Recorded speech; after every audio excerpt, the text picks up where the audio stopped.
Gusto mo magnegosyo? Tanungin mo kaya muna yung sarili mo.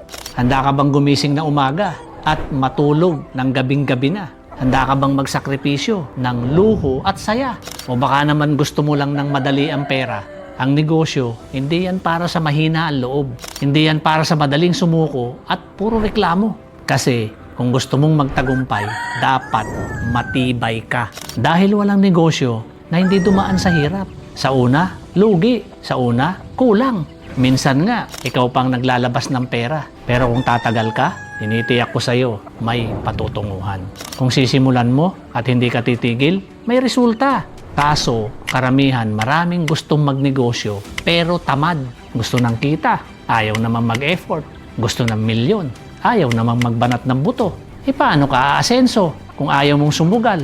Ang negosyo, walang kasiguraduhan yan. Pero ang sigurado, walang nagtagumpay na hindi nagsimula. Lahat ng malalaking brand, nagsimula sa maliit yan. Wala namang instant yaman. Lahat dumaan sa proseso.